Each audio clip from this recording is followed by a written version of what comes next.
இந்த நாள்ல தேவனுடைய வார்த்தையை நாம் பார்க்க போகிறோம். आज के दिनों में हम प्रभु के वचन की ओर ध्यान देंगे. கர்த்தர் இந்த நாளில் நம்மோடு கூட பேச போகிறார். परमेश्वर आज हमसे बातें करने वाले हैं. யாரெல்லாம் உற்சாகமா இருக்கிறீங்க? कौन लोग उत्साहित है? ஹல்லேலூயா. हालेलुया. ஆண்டவர் எல்லாருடைய இருதயத்தின் ஆழங்களை ஆராய்ந்து அறிகிறவராய் இருக்கிறார். परमेश्वर हर एक के हृदय को जांचने वाला परमेश्वर है. ஒருவேளை நாம் வாய் திறந்து யாரிடத்திலும் நம்முடைய இருதயத்தின் காரியங்களை சொல்லாவிட்டாலும் நம்முடைய இருதயத்தின் ஆழத்தை கர்த்தர் அறிந்திருக்கிறார். बहुत समय में हम दिल के गहराइयों में जो बात छिपी रहती है वो हम किसी को बताते नहीं है, लेकिन परमेश्वर इन बातों को जानता है. ஆனால் நம்முடைய ஆசைகளையும் நம்முடைய ஏக்கங்களையும் நம்முடைய வாஞ்சைகளையும் கர்த்தர் நிறைவேற்றி அவருடைய நாமத்தை மகிமைப்படுத்துகிறவராய் இருக்கிறார். उस दिल के गहराई में रहने वाले इच्छाओं को, आशाओं को प्रभु जानता है और उसे पूरा करता है. ஆகையினால் தொடர்ந்து தேவனுடைய சமூகத்திலே நீங்கள் வாஞ்சியோடும் தாகத்தோடும் தேவனுக்கென்று எப்படியாகிலும் எழுந்து பிரகாசிக்க வேண்டும் என்கிற ஒரு எண்ணத்தோடு கூட நீங்கள் தொடர்ந்து ஓடுவீர்களானால் கர்த்தர் உங்களுடைய காரியங்களை வாய்க்க பண்ணுவார். इसलिए चाहत के साथ, एक प्यास के साथ अगर आप परमेश्वर के लिए दौड़ेंगे तो परमेश्वर आपकी हर एक इच्छाओं को पूरा करेगा. அதை நான் பார்க்கிறேன். சீலாக்குள்ளே இந்த வாஞ்சியை கர்த்தர் வைத்திருந்திருக்கிறார். அதை இன்று கர்த்தர் வெளிப்படுத்தினார். கர்த்தர் பெரிய காரியங்களை செய்து எனக்கு ஒரு நல்ல ஆவிக்குரிய மகளை கர்த்தர் தந்திருக்கிறார். आमेन. हालेलुया. கர்த்தருடைய நாமத்திற்கு மகிமை உண்டாகட்டும். परमेश्वर के தேவனுடைய வார்த்தைக்கு நேராய் கடந்து செல்லலாம். परमेश्वर के नाम की महिमा हो. हम परमेश्वर की वचन की ओर ध्यान लगाएंगे.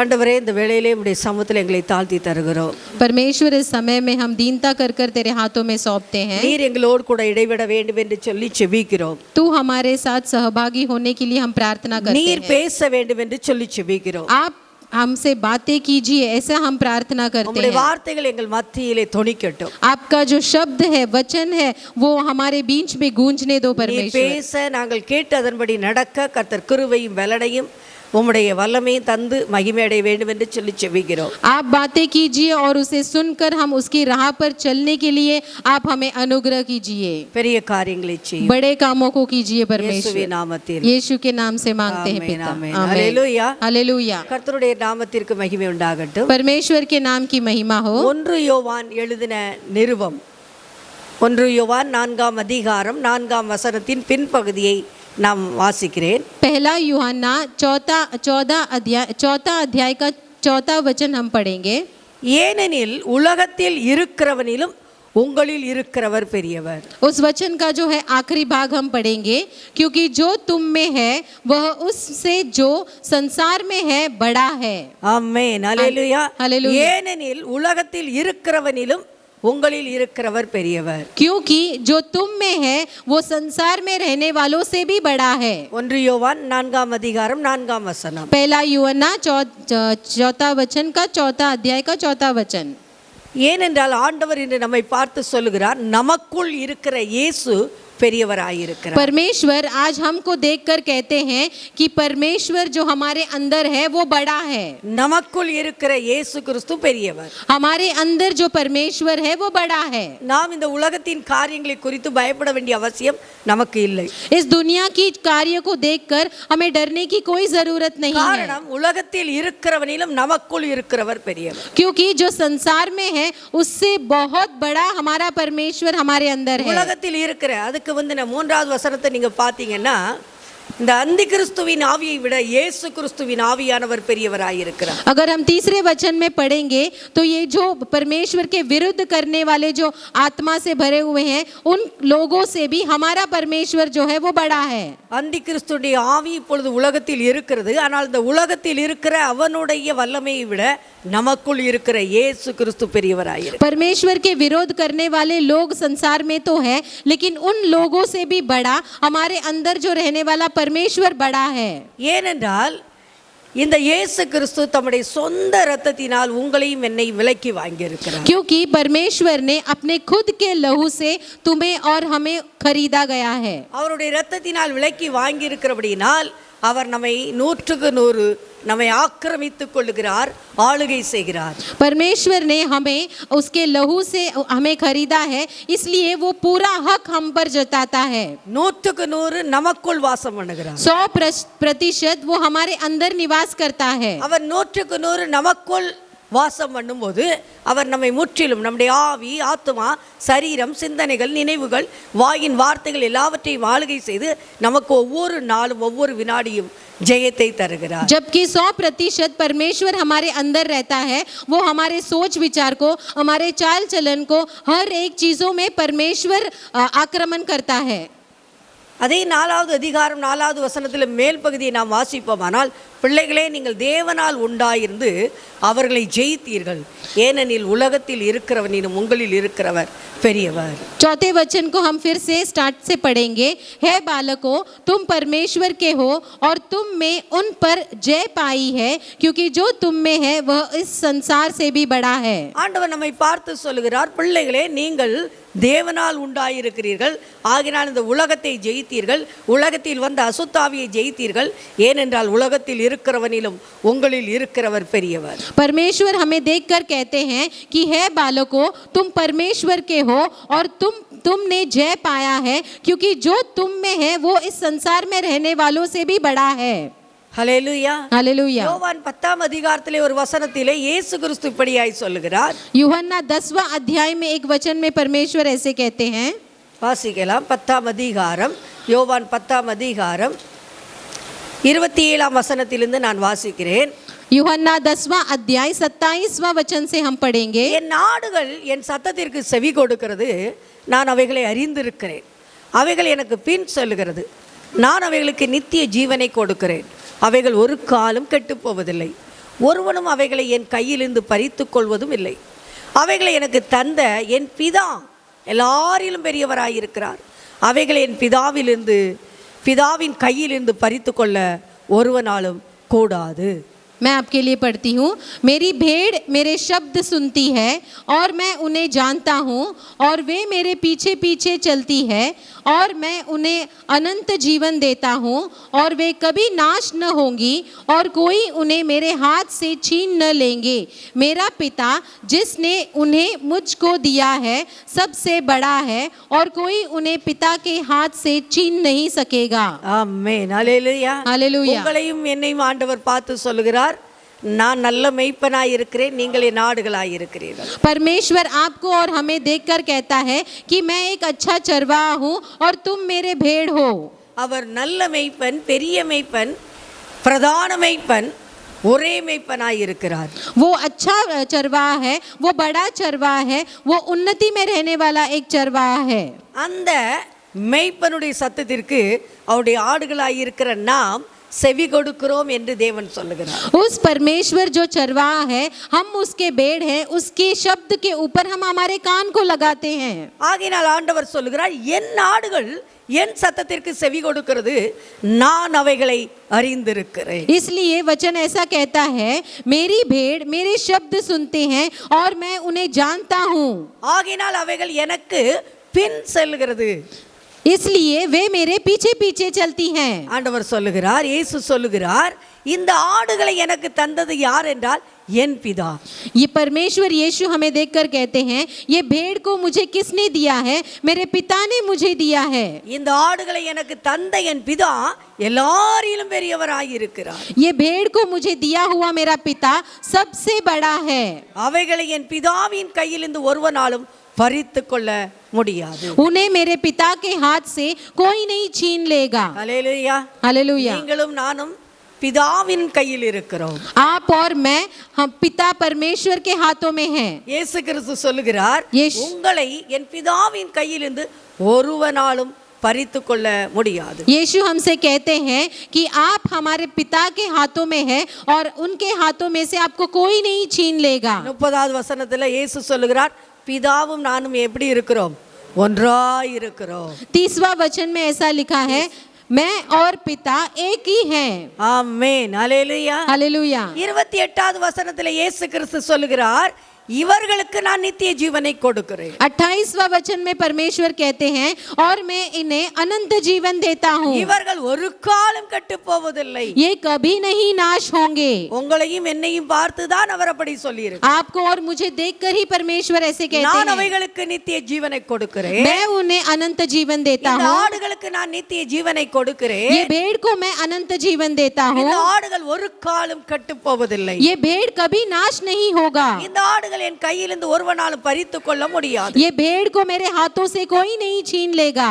இந்த ஆடுகளை எனக்கு தந்த என் பிதாவின் கையிலிருந்து ஒருவரும் பறித்துக் கொள்ள முடியாது. ये भेड़ को मुझे दिया हुआ मेरे पिता के हाथ से इन्हें कोई नहीं छीन लेगा. ஏனென்றால் क्योंकि அவர் எல்லாரிலும் பெரியவராயிருக்கிறார். क्योंकि वो सभी से बड़ा है. எல்லா காரியங்களை விட பெரியவராயிருக்கிறார். सभी चीजों से वो बड़ा है. சூழ்நிலைகளை விட सभी பெரியவராயிருக்கிறார். परिस्थितियों से वो बड़ा है. இன்று நம்முடைய வாழ்க்கையில் இருக்கிற நெருக்கத்தை விட பெரியவராயிருக்கிறார். आज हमारे जीवन में रहने वाले जो कठिनाइयों से भी बड़ा है. இன்று நம்முடைய வாழ்க்கையில் இருக்கிற வியாதியை விட அவர் பெரியவராயிருக்கிறார். आज हमारे जीवन में रहने वाले बीमारियों से भी यीशु बड़ा है. இன்று நம்முடைய வாழ்க்கையில் இருக்கிற வருமான குறைச்சலை விட பொருளாதார குறைவுகளை விட அவர் பெரியவராயிருக்கிறார். आज हमारे जीवन में रहने वाले हर एक गरीबी से भी परमेश्वर बड़ा है. இன்று நம்முடைய வாழ்க்கையிலே போராடி கொண்டிருக்கிற எல்லா வல்லமைகளை விட இயேசு பெரியவராயிருக்கிறார். आज हम जिस अशुद्ध आत्मा से हम लड़ाई कर रहे हैं वो सबसे पिता बड़ा है. காரணம் அவர் எல்லாரிலும் பெரியவராயிருக்கிறார். कारण कि वो सभी से बड़ा है. மரித்தேன் ஆனாலும் இதோ சதா காலங்களில் உயிரோடு கூட இருக்கிறேன் என்று சொன்ன இயேசு இன்றைக்கும் பெரியவராய் நம்மோடு கூட இருக்கிறார். मरा था लेकिन फिर भी मैं सदा काल के लिए जीवित रहता हूँ ऐसे कहा हुआ परमेश्वर हमारे बीच में है. அன்றாடம் நம்முடைய வாழ்க்கையின் தேவைகளை சந்திக்க அவர் போதுமான வல்லமை உள்ளவராயிருக்கிறார். हर एक दिन में हमारे जरूरतों को पूरा करने वाला परमेश्वर हमारे साथ है. நம்முடைய குடும்ப வாழ்க்கையிலே திருமண வாழ்க்கையிலே நம்மை ஆசீர்வதித்து வழிநடத்த போதுமான வல்லமை உடையவராய் பெரியவராய் இருந்து நடத்துகிறார். हमारे पारिवारिक जीवन में परमेश्वर आशीषों से भरने के लिए वो बहुत ही सामर्थ्यवान परमेश्वर है. யோவான் 2ஆம் அதிகாரம் அந்த कल्याण कानावूर कल्याणத்திலே நாம் பார்க்கிறோம். यूहन्ना 2 अध्याय में हम कानान के जो शादी विवाह के संबंध को हम देखते हैं. யோவான் 2ஆம் அதிகாரம் 2ஆம் வசனத்திலே அந்த கல்யாண வீட்டுக்கு இயேசுவும் அவருடைய சீசரும் அழைக்கப்பட்டிருந்தார். उस यूहन्ना 2 अध्याय के दूसरे वचन में परमेश्वर को उस शादी पर परमेश्वर को बुलाया गया था. இயேசு அந்த வீட்டிற்கு போயிருந்தார். परमेश्वर उसके घर पे गए थे. இயேசு கிறிஸ்து அந்த வீட்டுக்கு போயிருந்தார். यीशु मसीह उस घर पे गए थे. அந்த இயேசு கிறிஸ்து அந்த கல்யாண வீட்டிலே இருந்தபடியினால் परमेश्वर जो ब्याह हो रहा है उनके घर पे थे. அந்த கல்யாண வீட்டிலே ஒரு குறைவின் சூழ்நிலை. उस ब्याह के घर में एक कमीपना आई थी. அந்த குறைவு நீடித்திருக்குமானால் அந்த கல்யாண வீட்டில் இருக்கிறவர்களுக்கு அவமானம் வெட்கம் தலைகுனிவு வந்திருக்கும். अगर वो कमी लगातार होती रहती थी तो उन शादी के घर वाले को एक अपमान आता था. ஆனால் சூழ்நிலைகளை மாற்றுகிற தேவன் பெரியவராயிருக்கிறார். लेकिन वो परिस्थिति को भी बदलने वाला परमेश्वर सामर्थ्यवान है. அந்த பெரிய தேவன் அந்த தண்ணீரை சாதாரண தண்ணீரை திராட்சரசமாய் மாற்றினார். वो बड़ा परमेश्वर साधा एक पानी को परमेश्वर ने दाखरस में बदल दिया. அந்த குடும்பம் குறைவிலே இருந்த குடும்பம் வேதனையிலே இருந்த குடும்பம் என்ன செய்வோம் என்று தெரியாமல் திகைத்த அந்த வேளையிலே கர்த்தருடைய ஆவியானவர் சொல்லுகிறார் இயேசு மகா பெரிய அற்புதத்தை செய்தார். वो शादी के घर के लोग जब बहुत ही अपमानित हुए थे, बहुत ही लज्जित के समय में परमेश्वर ने एक आश्चर्य काम को कर कर परमेश्वर ने अपने कमियों को दूर कर दिया. இவ்விதமாக இயேசு அந்த முதலாம் அற்புதத்தை செய்து அந்த ஊரிலே தம்முடைய மகிமையை வெளிப்படுத்தினார். इस प्रकार परमेश्वर ने पहला चमत्कार कर कर अपने महिमा को उस गांव में दिखाया. முதலாவது அற்புதம் நம்முடைய குடும்பத்தில் நடக்கிறது. पहला चमत्कार हमारे घर में हो रहा நம்முடைய है. குடும்பத்திலே தம்முடைய மகிமையை வெளிப்படுத்தி அவர் பெரியவர் என்பதை நிரூபிக்கிறார். परमेश्वर महिमा में प्रकट होकर परमेश्वर बड़ा है ऐसे हमें दिखाता है. தேவன் சூழ்நிலைகளை விட பெரியவர். परमेश्वर परिस्थितियों से भी बड़ा है. குடும்ப சூழ்நிலைகளை விட பெரியவர். हमारे परिवार के परिस्थितियों में से भी वो बड़ा है. குடும்பத்தின் எல்லா காரியங்களை விட பெரியவர். हमारे परिवार के कामों से भी वो बड़ा है. அந்த குடும்பத்தின் தேவைகளை விட கர்த்தர் பெரியவர். उस परिवार के जरूरतों से भी वो बड़ा है. குடும்பத்தின் மத்தியில் இருக்கிற வியாதிகளை விட கர்த்தர் பெரியவர். परिवार के अंदर में जो रहने वाली बीमारियों से भी परमेश्वर बड़ा அந்த है. குடும்பத்திலே கர்த்தர் பெரியவராய் இருந்து उस परिवार में परमेश्वर परमेश्वर बड़ा होकर சூழ்நிலைகளை கர்த்தர் மாற்றி அமைத்து उस परिस्थिति को परमेश्वर ने बदल कर கர்த்தர் அற்புதங்களை செய்து चमत्कारों को कर कर மிகுந்த மனமகிழ்ச்சியை கர்த்தர் கொடுக்கிறார். बहुत ही खुशियों को परमेश्वर ने उस समय में दिया है। ஹalleluya. हालेलुया। கர்த்தர் எவ்வளவு நல்லவர். परमेश्वर कितना अच्छा है। இந்த சூழ்நிலையில் பார்க்கும்போது இது குடும்பத்திலே இப்படி நடக்கிறது. ऐसे परिस्थिति को हम देखते हैं तो ये सब परिवार में होता है।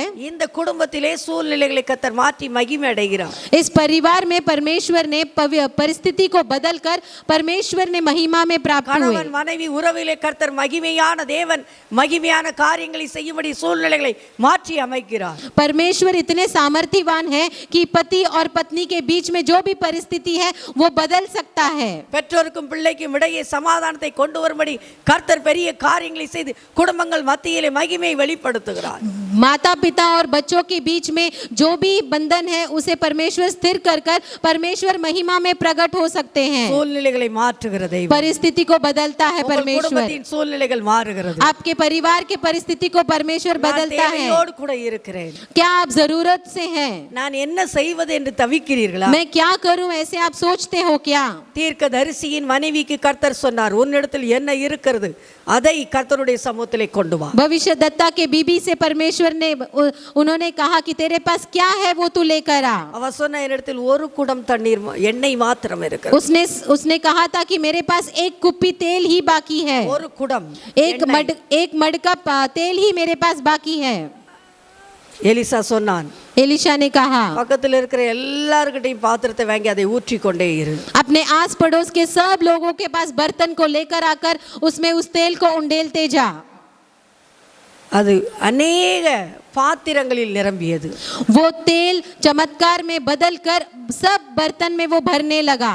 போய் எலிசாவின் இடத்தில் போய் சொல்லுகிறாள் அவள். फिर वो एलिसा के पास जाकर कहती है, அவன் சொல்லுகிறான், उन्होंने कहा இதை வைத்து உன்னுடைய ஜீவனத்தை செய், பிழைத்துக்கொள். इसे लेकर तेरे आगे वाले जीवन को तू चला लेना। உங்களிடத்தில் என்ன இருக்கிறது? तेरे पास क्या है? உங்களிடத்தில் என்ன வேலை இருக்கிறது? आपके पास क्या काम है? உங்களிடத்தில் என்ன திறமை இருக்கிறது? आपके पास क्या ताकत है? என்ன இருக்குது? आपके घर में क्या है? அதை வைத்து கர்த்தர் உங்களை ஆசீர்வதிக்க வல்லவராய் उसे இருக்கிறார். लेकर परमेश्वर आशीष करने के लिए सामर्थ्यवान है। சூழ்நிலைகளை பார்க்கிலும் கர்த்தர் பெரியவர். सभी परिस्थितियों को से भी परमेश्वर बड़ा है। ஏனென்றால் நம்மிடத்தில் என்ன இருக்கிறதோ அதை கொண்டே கர்த்தர் பெரிய காரியங்களை செய்வார். क्योंकि हमारे पास क्या है उसे लेकर परमेश्वर बड़े काम को करते हैं। இருக்கிற குறைவுகளை கர்த்தர் கிறிஸ்துவின் மகிமைக்குள் நிறைவாக்குவார். जो भी कमियां है वो परमेश्वर यीशु मसीह के अंदर वो पूरा कर देते हैं। இன்னொரு சம்பவத்தை நாம் வாசிப்போமானால் और एक संभव को हम पढ़ेंगे। யோனாவை குறித்து பார்க்கிறோம். योना के बारे में हम पढ़ेंगे। அவனுடைய சூழ்நிலையை நாம் பார்க்கும்போது அவன் தான் செய்த தவறினால் தேவனுடைய சமூகத்தை விட்டு விலகி போகிறதினால் அவன் மரணத்தின் பிடியில் சிக்கிக் கொள்கிறான். उसके बारे में देखेंगे तो उसने एक गलती के कारण वो परमेश्वर से दूर हटकर चला गया था। ஹல்லேலூயா. हालेलुया। எத்தனை பேர் நம்ம தேவனுடைய வார்த்தையை விட்டு வெளியே போயிருக்கிறோம். कितने लोग हम परमेश्वर के वचन से दूर चले गए हैं। ஆண்டவர் இதை செய்யினா அதை செய்கிறோமா? परमेश्वर कहता है कि ये करो तो क्या हम करते हैं क्या? யோனாவை பார்த்து ஆண்டவர் சொன்னார். योना को देखकर परमेश्वर ने कहा, யோனா 1:2 योना पहला अध्याय का 2वां वचन, நீ எழுந்து மகா நகரமாகிய நினிவேக்கு போய் அதற்கு விரோதமாக பிரசங்கி அவர்களுடைய அக்கிரமம் என் சமூகத்தில் வந்து எட்டினது. उठकर उस बड़े नगर निनवे को जा और उसके विरुद्ध प्रचार कर क्योंकि उसकी बुराई मेरी दृष्टि में बढ़ गई है। ஆண்டவருடைய வார்த்தை இந்த யோனாவுக்கு வருகிறது. परमेश्वर का जो शब्द है वो यूना के पास आया। யோனாவுக்கென்று ஒரு கட்டளையை கர்த்தர் கொடுக்கிறார். यूना को परमेश्वर ने एक आज्ञा दी। அந்த நகரத்தின் ஜனங்களுடைய அக்கிரமம் என் சமூகத்தில் வந்து எட்டினது. उस नगर की जो बुराइयां है वो मेरी दृष्टि में आ गई है। நம்மனா என்ன செஞ்சிருப்போம்? अगर हम उस जगह पर होते तो हम क्या करते? அழுது ஜெபித்திருப்போம். हम रोकर प्रार्थना करते थे। கர்த்தருடைய வார்த்தைக்கு கீழ்ப்படிய முயற்சி பண்ணியிருப்போம். परमेश्वर के शब्द को आज्ञा पालन करने के लिए हमने कुछ किया होगा। 3வது வசனத்துல சொல்லப்படுது, யோனா கர்த்தருடைய சமூகத்திலிருந்து விலகி ஓடினான். लेकिन 3वें वचन में ऐसा लिखा है कि योना यहोवा के सम्मुख से भाग जाने लगा। இவன் விலகி தேவன் சொன்ன இடத்திற்கு போகாமல் தேவன் சொல்லாத இடத்திற்கு போகிறான். योना हटकर जो परमेश्वर ने कहा था उस जगह पर नहीं बल्कि दूसरी जगह पर जाने लगा। ஒரு கப்பல்ல போய் அவன் அந்த கப்பல் மூலமாய் தர்சிசுக்கு போகிறான். एक जहाज पर वो जाकर उस जहाज से तर्शिश नाम का एक जगह पर जाने लगा। அங்கே போகும்போது அந்த கடல்லே மகா பெரிய கொந்தளிப்பு உண்டாயிற்று. उस जगह से उस जहाज पर जब वो जा रहा था तो एक बहुत बड़ा तूफान उस समुद्र में आ गया. கப்பல்ல ஒரு மனிதன் தான் தேவனுடைய சமூகத்தை விட்டு விலகினான். उस जहाज में सिर्फ एक इंसान था जो परमेश्वर के राह से हटकर अलग गया था. பிரச்சனை யாருக்கெல்லாம் வந்துச்சுது? लेकिन परेशानी किस किस को आई थी? கப்பல்ல இருக்கிற எல்லாருக்கும் வந்து விட்டது. उस जहाज में रहने वाले सबको वो परेशानी को झेलना पड़ा. எல்லாரும் என்ன செஞ்சாங்க பாருங்க, 5வது வசனத்துல அவனவன் தன் தன் தேவனை நோக்கி வேண்டுதல் செய்தானா. उस जहाज में रहने वाले लोगों ने क्या किया? सभी लोग अपने अपने देवता को दोहाई देने लगे. பாரத்தை கப்பலின் பாரத்தை லேசாக்கும்படி கப்பலில் இருந்த எல்லா சரக்குகளையும் சமுத்திரத்தில் எறிந்து விட்டார்கள். जहाज को हल्का करने के लिए जहाज में जो भी सामान था वो सब समुद्र में फेंकने लगे. பாருங்க, இருக்கிற கப்பல்ல இருக்கிற எல்லாரும் அவரவர் பொருள் அவரவர் சேர்த்து வைத்த சேமித்து வைத்த மிக அருமையான மிக விலையுயர்ந்த எல்லா பொருட்களையும் இழந்து விட்டார்கள் ஒரு மனிதனால். एक इंसान के वजह से सभी लोगों ने अपनी अपनी चीजों को उस जहाज को हल्का करने के लिए बहुत ही दिल के करीब रहने वाले हर एक चीजों को वो समुद्र में फेंकने लगे. அந்த ஒரு மனிதன் நம்ம வீட்டில் யாரு, நம்ம குடும்பத்தில் யாரு, நம்ம சபையில் யாரு, கொஞ்சம் யோசித்து பாருங்க. ऐसा एक मनुष्य हमारे परिवार में कौन है या हमारे सभा में कौन है, ऐसा हम सोच कर देखेंगे. யார் கர்த்தருடைய வார்த்தையை மீறி விலகி போகிறோம்? कौन परमेश्वर के वचन से हटकर अलग राह पर जा रहा है. அதனால் அவர்கள் வைத்திருந்த அந்த பாரமான தேவன் கொடுத்த ஆசீர்வாதத்தை யாரெல்லாம் கப்பலை போன்ற இந்த பூமியிலே தூக்கி எறிந்து விடுகிறோம். इसलिए परमेश्वर ने दिए हुए आशीषों को इस परेशानी की वजह से हम फेंक दे रहे हैं. 6வது வசனத்துல சொல்லப்படுகிறது, 6वें वचन में लिखा गया है, நாம் அழிந்து போகாதபடிக்கு हम नष्ट न हुए इसलिए எல்லாத்துக்கும் ஒரு அழிவின் பயம் வந்து விட்டது. सभी लोग नष्ट हो जाएंगे, ऐसा एक डर उनके अंदर आ गया. இப்போ யோனாக்கு தெரிஞ்சிட்டது இது என்னால் தான் வந்தது. लेकिन योना को समझ में आ गया था कि ये मेरी वजह से हो रहा है. அவன் அயர்ந்த நித்திரையில் இருக்கிறான். वो बहुत एक गहरा नींद में था. கப்பலின் கீழ்த்தட்டில் அயர்ந்த நித்திரையில் இருக்கிறான். उस जहाज के जो निचली भाग में वो सो रहा था. அவன் என்ன நினைக்கிறான்? ஆண்டவருடைய கண்களுக்கு மறைவாய் கீழ்த்தட்டில் இருக்கிறான். वो क्या सोच रहा था कि परमेश्वर से आंखों में से छुप कर हम नीचे जाके सो जाएंगे. அந்த கப்பல்ல எல்லாருடைய பெயரிலும் சீட்டு போடுகிறார்கள், யோனாவின் பேருக்கு தான் சீட்டு விழுகிறது. उस जहाज में सभी लोगों ने उनके नाम को लिखकर एक चीट बनाकर डाला था और उसमें से उठाया था, तब योना का नाम उसमें आया. பாருங்க, ஒரு கூட்டம் இருக்குது, எல்லார் பேர்லயும் சீட்டு எழுதப்படுது, யோனா பேர்ல தான் விழுது. देखिए बहुत सारे लोग उस जहाज में थे, सभी के नामों में चिट लिखा गया था, लेकिन जब उठाते समय योना का नाम हाथ में आया. உங்க மனசுல கற்பனையில அதை கொண்டு வாங்க. நீங்க आप अपने सोच में ऐसे एक परिस्थिति को लेकर आइए. எல்லாரும் ஐயோ அழிந்து போகிறோம் நினைச்சிட்டு இருக்கும்போது எல்லார் பேர்லையும் அங்கே ரிஜிஸ்டர் இருக்கும் இல்லையா, யாரெல்லாம் அதில் பிரயாணம் பண்ணுறாங்கன்னு எல்லார் பேர்லையும் சீட்டு போடும்போது ஒரு மனுஷன் பேரில் தான் சீட்டு விழுது. அந்த மனுஷன் எங்கே இருக்கான்னு எல்லாரும் தேடுறாங்க. उस जहाज में इतना बड़ा तूफान आया है कर सभी लोग वहाँ यहाँ चिल्ला रहे थे, और जब भी सभी लोगों ने अपने नाम की चिट को बनाया था तब उसमें से यूना का नाम आया था और सभी लोग खोजने लगे कि योना कहाँ पर है. யோனா எங்கே இருக்கிறாரு? योना कहाँ पर था? எங்கே இருக்கிறாரு? कहाँ था योना? கப்பலின் கீழ்த்தட்டில் படுத்த நித்திரை. जहाज के निचली भाग में बहुत ही गहरा नींद ले रहा था. கொஞ்சம் யோசித்து பாருங்க, எல்லாரும் அங்கங்கே ஓடி வந்திருப்பாங்க, யோனா யாரு யோனா யாரு யோனா யாருக்கு சத்தம் போட்டுட்டே வந்திருப்பாங்க. थोड़ा अपने सोच में से लेकर आइए कि सभी लोग यहाँ वहाँ पर भाग रहे होंगे कि योना कहाँ पर है, योना कहाँ पर है. என்னுடைய கற்பனையில் வருது, முதல்ல சுஜித் ஓடி இருப்பான், பின்னால் ஏஞ்சல் ஆல்வின் இந்த பிள்ளைலாம் ஓடி இருக்கும், பெரியவங்கெல்லாம் ஓடி இருப்பாங்க. யோனா எங்கே இருக்கான் பாருங்கடா, எவனாவது எங்கேயாவது படுத்திருக்கானா, எங்கே ஒளிஞ்சிருக்கான் பாருங்க, யார் பேர் யோனா பாருங்க பாருங்க பாருங்கன்னு எல்லாரும் ஓடி தேடி போயிருப்பாங்க. मेरे सोच में ऐसा आ रहा है क्या कि उस समय पर पहले सुजीत और एंजल और ऑलविन भागते थे और योना कहाँ है ढूंढिए कर तीनों अलग अलग जगह पर जाकर ढूंढते थे. அவனை எழுப்பியாச்சு. उसे जगा दिया योना को। 8வது வசனத்துல சொல்லுது, 8वें वचन में लिखा है, அவனை நோக்கி அவர்கள் முழு கப்பல்ல இருக்கிறவங்களோ இப்ப ஒரே ஆளு மேல அப்படி உளுந்து கடிச்சிருவாங்க போல இருக்கு, அப்படி நிக்கிறாங்க. என்ன நேரிட்டது, என்ன நடக்குது?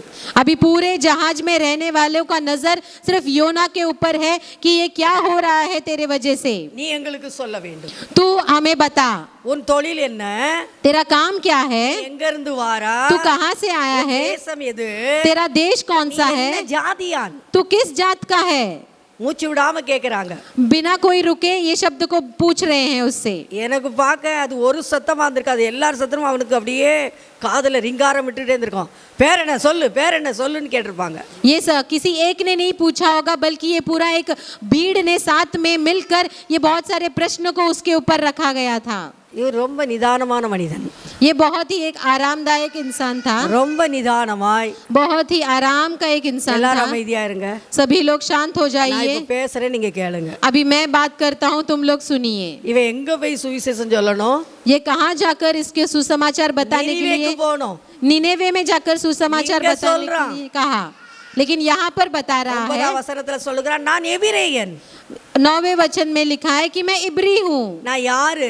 मैं- சமுத்திரத்தையும் பூமியையும் உண்டாக்கின பரலோகத்தின் தேவனாகிய கர்த்தரிடத்தில் பயபக்தி உள்ளவர். मैं कौन हूँ पता है, स्वर्ग का और परमेश्वर यहोवा का जिसने दल स्थल दोनों को बनाया है उसका भय मानता हूँ। 10வது வசனத்துல சொல்ல போது, 10वें वचन, நான் கர்த்தருடைய சமூகத்திலிருந்து விலகி ஓடி போகிறவன் என்று தனக்கு அவர்களுக்கு அவன் அறிவித்ததினால், जब उन्होंने उनसे कहा कि मैं परमेश्वर के सामने से भाग गया हूँ, பாருங்க அதையும் சொல்லிட்டான் ஓப்பனா. उसे भी उसने बता दिया कि वो परमेश्वर के सम्मुख से दूसरी जगह पर भाग रहा है। அந்த மனிதர்கள் மிகவும் பயந்தார்கள். तब वो सारे लोग डर गए। அவனை பார்த்து கேட்குறாங்க, நீ ஏன் இதை செய்தாய்? उन्होंने योना से पूछा कि तूने ये क्यों किया। நம்ம ஆண்டு சொன்னதை செய்யலடி வைங்க. अगर परमेश्वर ने हमें कुछ कहा है और हमने नहीं किया तो உலகத்தில் உள்ள மனுஷன் தான் வந்து கேட்பான், நீ ஏன் செய்தாய் இதை? दुनिया के लोग ही हमें आकर पूछेंगे तूने ऐसा क्यों किया। உங்களோடு கூட இருக்கிற ஆவிக்குரிய விசுவாசி, சபை விசுவாசி வந்து கேட்க மாட்டான். உலகத்தில் உள்ள வந்து கேட்பான், ஏன் இதை செய்தாய்? आपके साथ रहने वाले विश्वासी या कलीसिया के लोग आपको नहीं आकर पूछेंगे ये क्यों किया, लेकिन दुनिया के लोग आपको आकर पूछेंगे कि आपने क्यों किया। எந்த பரிசுத்தவானும் உங்களை வந்து கேட்க மாட்டான், ஏன் இதை செய்தாய் என்று. कोई पवित्र लोग आपसे आकर नहीं पूछेंगे ये आपने क्यों किया। இங்க பாத்தீங்கன்னா முழு உலகமும் அந்த கப்பல்ல தான் இருக்குது. यहाँ देखेंगे तो पूरा दुनिया उस जहाज के अंदर ही बसा हुआ है। அவங்க கேக்குறாங்க, நீ ஏன் இதை செய்தாய்? उन्होंने पूछा कि तूने यूना तूने ये क्यों किया। அடுத்தடுத்து நீங்க படிச்சு பாத்தீங்கன்னா ரொம்ப அர்ஜென்ட்டா வேலை நடந்துகிட்டே இருக்குது.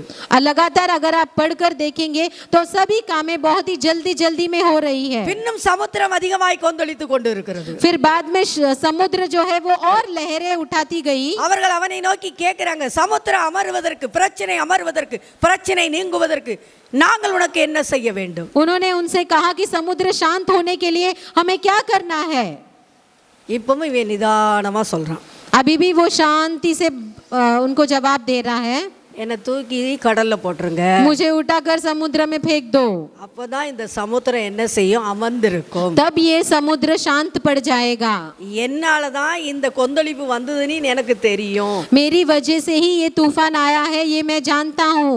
13வது வசனத்துல 13वें वचन में हम पढ़ेंगे, அவர்கள் மனிதர்கள் அவனை தூக்கி போட யோசிச்சு இன்னும் வேகமாய் தண்டு வலிக்கிறார்கள், எப்படியாவது கரை போய் சேர்ந்து விடலாம் என்று. उस इंसान को समुद्र में फेंकने के लिए सोचते हैं और वो अपने जो है लकड़ी को और घुमाते हैं ताकि वो जल्दी जाकर किनारे में पहुंचे। சமுத்திரம் வெகு மும்மரமாய் கொந்தளித்து கொண்டிருக்கிறது. समुद्र जो है वो और बड़ी लहरें उठा रही थी। அடி கூட அது முன்னால போக மாட்டேங்குது. एक थोड़ा सा भी जहाज आगे नहीं बढ़ रहा था। இப்ப கப்பல்ல இருக்கிறவங்க எல்லாரும் ஒருமனப்பட்டு अभी जहाज में रहने वाले सब एक मन होकर கர்த்தரை நோக்கி கூப்பிடுகிறார்கள். परमेश्वर को देखकर पुकार रहे हैं, கர்த்தாவே, இந்த மனுஷனுடைய ஜீவ நிமித்தம் எங்களை அழித்து விடாதையும். परमेश्वर ये एक इंसान के जीवन के निमित्त तू हमें नाश मत करना। குற்றமில்லாத இரத்த பலியை எங்கள் மேல் சுமத்தாதையும். कोई भी दोष नहीं है ऐसा एक खून का बलि जो हमारे ऊपर नहीं आने दे। உமக்கு சித்தமாயிருக்கபடி செய்கிறீர் என்று சொல்லி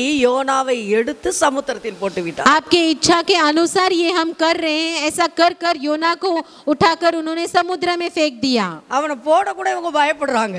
उसको समुद्र में डालने के लिए वो लोग डर रहे थे, அதனால போடுறதுக்கு முன்னாடியே பாவ மன்னிப்பின் ஜெபத்தை பண்ணிட்டாங்க. इसलिए डालने के पहले ही पाप की क्षमा को वो लोग प्राप्त कर कर डाल रहे हैं। மனுஷனை நாங்க போடுறோம், இந்த இரத்த பலி எங்க மேல வந்துராம. ये इंसान को हम समुद्र में डाल रहे हैं, इसका जीवन का जो बलि है वो हमारे ऊपर न आए। சில வேளைகளில் ஊழியர்களுடைய காரியமும் இதாதான் இருக்குது, வேற வழி இல்லை. சிலர் அடங்க மாட்டுக்காங்கன்னா, அன்றே நான் என்ன செய்ய, உங்களுடைய கையில் கொடுத்துருதே என்னமோ செஞ்சிருங்க, என்ன ஆள விடுங்கப்பா, இந்த இரத்த பலி என்கிட்ட வந்துடாம. सेवक लोगों का एक परिस्थिति भी कभी कभी ऐसा हो जाता है कि वो हम क्या करें परमेश्वर, ऐसे हम पूछते हैं, हम उनको समुद्र में फेंक देते हैं और कहते हैं कि परमेश्वर इनका ஆண்டவருடைய கையில கொடுத்துருது, परमेश्वर के हाथों में हम सौंप देते हैं और कहते हैं कि परमेश्वर इनका जो है वो बलि जो है हमारे ऊपर न आए। நிறைய சபைகளில் ஏதோ ஒரு மனிதன் எங்கேயோ இருந்துக்கிட்டு எதையா தொந்தரவு பண்ணிக்கிட்டு இருந்தானா, அந்த ஊழியர் என்ன செய்வார், வேறு வழி இல்லாமல், அன்றே உங்கள் கையில் ஒப்பு கொடுத்ததே நீங்கள் பார்த்துக்கிடுங்க, இந்த இரத்த பலி என்கிட்ட வந்துடாமல் நீங்கள் பார்த்துக்கிடுங்க, இது உம்முடைய ஆடு, நீர் தான் பெரிய மெய்ப்பன், நல்ல மெய்ப்பன், ஒரே மெய்ப்பன், பார்த்துக்கிடுங்க ஐயா, என்ன ஆள விடுங்கன்னு சொல்லிட்டு என்ன செஞ்சிருவாங்க, போய்கிட்டே இருப்பாங்க. कोई एक कलीसिया में कोई एक इंसान अगर सेवक को परेशान करता रहता है तो वो सेवक क्या करता है, उनको परमेश्वर के हाथों में सौंप कर परमेश्वर से कहता है कि इनका जो दोष है वो हमारे ऊपर न आए, परमेश्वर के हाथों में उनको सौंप देते हैं। இரத்த பலி வரக்கூடாதுன்னு போட முன்னாடியே ஜெபம். उनका जो खून का बलि है वो दोष है वो उनके ऊपर न आए, इसलिए वो डालने के पहले ही प्रार्थना कर लेते हैं। எல்லாரும் வாசிக்கலாமா? 15வது வசனம். सभी लोग 15वां वचन हम पढ़ेंगे। யோனாவை எடுத்து சமுத்திரத்தில் போட்டு விட்டார்கள், சமுத்திரம் की भयानक लहरें थम गई। என்ன ஆயிட்டு? சமுத்திரம் क्या हुआ? समुद्र की लहरें தன் மும்முரத்தை விட்டு அமர்ந்தது. अपनी बड़ी बड़ी लहरों से वो थम गई। எப்படி இருக்கும்? कैसा रहेगा देखो। அப்ப அந்த சமுத்திரம் யாருக்காண்டி காத்துக்கிட்டு இருந்து? वो समुद्र की लहरें किसकी राह देख रही थी? எங்க இருந்து அவன் விலகி போனான்? कहाँ से वो हटकर निकला? கர்த்தருடைய சமூகத்தை விட்டு விலகி போனான். परमेश्वर के समूह से वो हटकर निकल गया था। இப்ப இந்த மனிதர் 16 வசனம் சொல்லுது, போட்டவங்க எல்லாரும் இப்ப கர்த்தருக்கு மிகவும் பயப்படுகிறார்கள். अभी जिन्होंने योना को फेंक दिया था वो सभी मनुष्य यहोवा से बहुत ही भय मानने लगे। வசனம் சொல்லுது, கர்த்தருக்கு பலியிட்டு பொருத்தனை பண்ணினார்களாம். वचन कहता है कि परमेश्वर को उन्होंने भेंट चढ़ाकर मन्नतें मांगी। ஹல்லேலூயா. हालेलुया। உங்க வாழ்க்கையில வர்ற கஷ்டத்தை பார்த்து எவனோ மனம் திரும்புறான். आपके जीवन में आने वाले कष्ट को देखकर कोई उद्धार पाता है। எனக்கு நல்ல நினைவு இருக்கு. அற்புதமணி ஹாஸ்டலில் வச்சுருந்தோம், அவளுக்கு ரொம்ப முடியலை. அந்த வேளையில் பக்கத்து பெட்டில் பின்வாங்கி போன ஒரு ஊழியரை கொண்டு கர்த்தர் வைத்து அவர் மனம் திரும்புவதற்கு நம்மை ஒரு கருவியாக எடுத்து பயன்படுத்துகிறார். मुझे बहुत अच्छी तरह से याद है जब अर्पुदमणि का तबीयत ठीक नहीं था, जब वो हॉस्पिटल में थी, तब उसके बगल के बेड वाले जो थे उनके हमारे द्वारा परमेश्वर से हटे हुए थे, पीछे गए थे। हमारे द्वारा परमेश्वर ने क्या किया, उनको परमेश्वर के अंदर और नजदीक लेकर आए। இப்போ கப்பலில் இருக்கிறவங்கெல்லாம் என்ன நினைக்கிறாங்க, போட்டாச்சு வேலை முடிஞ்சுன்னு நினைக்கிறாங்க. अभी जहाज में रहने वाले सब क्या सोच रहे हैं कि योना को हमने समुद्र में डाल दिया, अभी हमारा काम खत्म हो गया। கடைசி வசனம் 1ஆம் அதிகாரம் 17ஆம் வசனத்துல அங்க ஒரு ஆள் ரெடியா, ஒரு பெரிய மீன் ரெடியா காத்துக்கிட்டு இருக்குது. अभी आखिरी वचन में हम पढ़ेंगे तो वहाँ एक जन बहुत ही अपना मुंह को बड़ा कर एक मच्छी वहाँ पर खड़ा है। யோனாவை விழுங்கும்படி ஒரு பெரிய மீனை கர்த்தர் ஆயத்தப்படுத்தினார். योना को निगलने के लिए एक बहुत बड़ा मगरमच्छ वहाँ पर है। விழுங்கிடுச்சு. उसे वो निगल गया। 3 நாள் மீனின் வயிற்றில் யோனா இருக்கிறான். उस मगरमच्छ के अंदर 3 दिन योना उसके पेट के अंदर था। எங்க இருந்து ஓடனா? वो कहाँ से भागा था? ஆண்டவருடைய சமூகத்தை விட்டு ஓடுகிறான். परमेश्वर से सम्मुख से वो भाग निकला। இப்ப எங்க இருக்கிறான்? अभी वो कहाँ पर है? மீனின் வயிற்றில் இருக்கிறான். एक मच्छी के पेट के अंदर है। சில நேரம் நம்மளும் ஒளிஞ்சுக்கிடுவோம். कभी कभी हम भी ऐसे ही छिप जाते हैं, கொஞ்சம் ஒளிஞ்சுக்கிடுவோமா? थोड़े से छिप जाएंगे। ஆனால் ஆண்டவருடைய கண்களுக்கு எல்லாமே வெட்ட வெளிச்சமாய் இருக்கிறது. लेकिन परमेश्वर के नजर में कुछ नहीं छिपा जाता है। இப்போ யோனாக்கு தெரிஞ்சு போச்சு வேற வழியே இல்லை. अभी योना को समझ में आया कि कोई रास्ता नहीं है। அப்பவும் நிதானமா தான் இருக்கான் உள்ள. फिर भी वो बहुत ही आराम से है। அங்க இருந்து ஜெபிக்கிறான். उस मच्छी के पेट के अंदर से மீனின் वो प्रार्थना வயிற்றிலிருந்து करता கர்த்தரை है। நோக்கி விண்ணப்பம் பண்ணுகிறான். मच्छी के पेट के अंदर से वो परमेश्वर की ओर ऊपर இரண்டாவது आंखें उठाता வசனத்துல है। சொல்லப்படுகிறது, பாதாளத்தின் வயிற்றிலிருந்து நான் கூக்குரலிட்டேன், தேவன் நீர் என் சத்தத்தை கேட்டீர். दूसरा अध्याय के दूसरे वचन में लिखा गया है कि परमेश्वर योना ने अधोलोक से परमेश्वर को पुकारा। ஹல்லேலூயா. हालेलुया।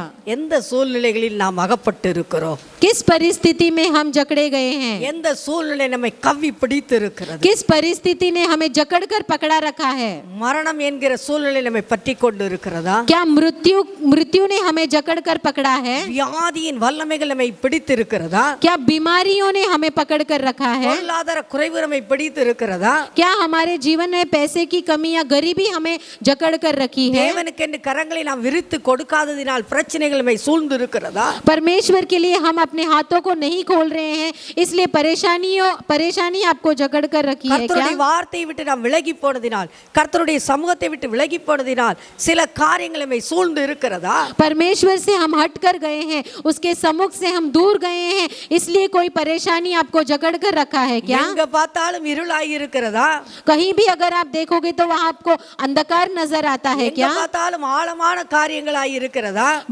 कहीं भी अगर आपके नजर को दुखेंगे तो वहां पर आपको गहराइयों के शब्द को दिखाई देता है क्या, இந்த யோனாவை போல நீங்கள் மனம் திரும்பினீர்களானால், ये यूना के समान अगर आपके मन को आप फिराओगे तो அந்த பெரிய மீன் அந்த யோனாவை எப்படி கரையில கக்கி விட்டதோ, ये बड़ा जो मच्छी है जैसे उसने किनारों में योना को थूक दिया था, அதே போல சூழ்நிலைகளை உங்களை கக்கி விடும்.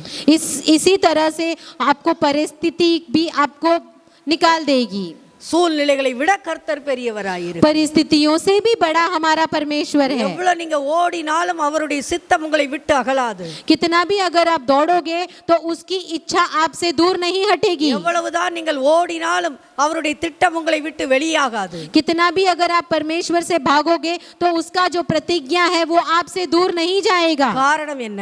कारण क्या है? ஆண்டவர் இரக்கமுள்ளவராயிருக்கிறார். परमेश्वर बहुत ही दयावान है। உங்களையும் என்னையும் நினைத்து கொண்டே இருப்பதற்கு அவர் இரக்கம் நிறைந்தவராயிருக்கிறார். आपको और हमें वो सोचता रहता है, ऐसा एक दयावान परमेश्वर है हमारा। இந்த யோனா இல்லை என்றால் இன்னொரு ஆமோஸ் வருவான்.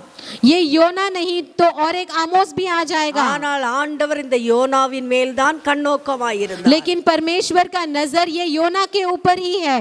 ஆண்டவருடைய திட்டம் இந்த யோனாவின் மேல் தான் இருந்தது. परमेश्वर का योजना ये योना के ऊपर ही रखा गया था। யோனாவை கர்த்தர் கைவிடவில்லை. ये योना को परमेश्वर ने छोड़ा नहीं। சூழ்நிலைகளை விட கர்த்தர் பெரியவர் என்பதை நிரூபித்தார். परिस्थितियों से भी परमेश्वर बड़ा है ऐसा परमेश्वर ने வாய்ப்பை दिखाया। கர்த்தர் கொடுத்தார். परमेश्वर आज आपको एक मौका दे रहे हैं। இந்த யோனாவுக்கு மீண்டும் ஒரு வாய்ப்பை கொடுத்தார். ये योना को परमेश्वर ने आज फिर से एक मौका दिया, ஒரு தருணத்தை கொடுத்தார். एक मौके को दिया। அவன் அதை நழுவி விடவில்லை. पर उस योना ने उसे छोड़ा नहीं, அதை பிடித்துக் கொண்டார். उसे पकड़ लिया। கர்த்தருடைய வார்த்தைக்கு கீழ்ப்படிந்தார். परमेश्वर के वचन की आज्ञा को पालन किया। நினிவே நகருக்கு போய் ஆண்டவருடைய வார்த்தையை சொன்னான். निनिवे के नगर में जाकर परमेश्वर के शब्द को बताया।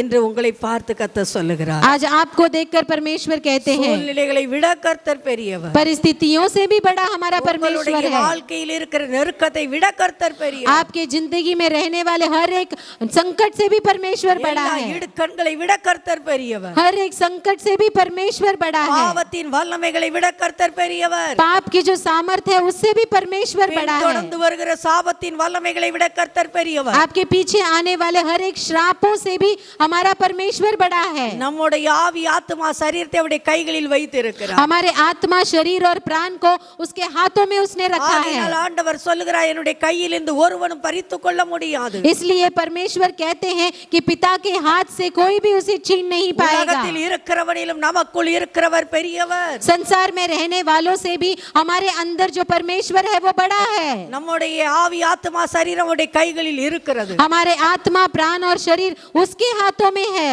ஆண்டவருக்கு நன்றி சொல்லுவோமா? क्या हम धन्यवाद करेंगे நான் மனம் परमेश्वर को? திரும்புகிறேன் ஆண்டவரே. हाँ हाँ परमेश्वर, आज हम तेरे हाथों में நான் है। மனம் திரும்புகிறேன், मैं मन फिराता हूँ, உமக்கு நேரே திரும்புகிறேன். मैं तेरी ओर मन फिराता என்னுடைய हूँ। சூழ்நிலைகளை கர்த்தர் மாற்றி விட வல்லமை உள்ளவர். हमारे परिस्थितियों को बदलने के लिए तू सामर्थ्यवान என்னுடைய है। வாழ்க்கையில் இருக்கிற எல்லா சூழ்நிலைகளை விட நீர் பெரியவர். आज हमारे जीवन में जो भी परिस्थिति है उससे तू बड़ा है, ஆகினால் நீர் என்னை ஆசீர்வதிக்கிறீர். इसलिए तू हमें आशीष करता இந்த है। இக்கட்டிலிருந்து வெளியே கொண்டு வருகிறீர். इस परेशानियों से तू हमें बाहर निकालता சமுத்திரத்தின் है। ஆழத்தை போல இருக்கிற எல்லா வல்லமைகளை விட அதை விட நீர் பெரியவராய் இருக்கிறபடினால் வெளியே கொண்டு வருகிறீர். समुद्र की गहराइयों के जैसे जो परेशानियां हैं उससे भी बड़ा परमेश्वर तू हमारा है। இன்று என்னை விடுவிக்கிறீர். आज हमें तू उससे बाहर உம்முடைய निकालता கரம் है। என் மேல் இருக்கிறது. तेरे हाथ हमारे सिर पर है, इसलिए மீண்டும் धन्यवाद। வல்லமையோடு கூட எழும்பி உம்முடைய நாமத்தை மகிமைப்படுத்த கர்த்தர் எனக்கு உதவி செய்கிறீர். फिर से हम सामर्थ्यवान बनकर तेरे नाम की महिमा करने के लिए तू हमारी मदद करता है। உம்முடைய சத்தத்திற்கு நான் செவி கொடுக்கிறேன். तेरे शब्दों की ओर हम कान लगाते உம்முடைய हैं। வார்த்தைக்கு 100% கீழ்ப்படிகிறேன். तेरे शब्दों को हम 100% நீ आज्ञा पालन சொல்ல करते நீர் हैं।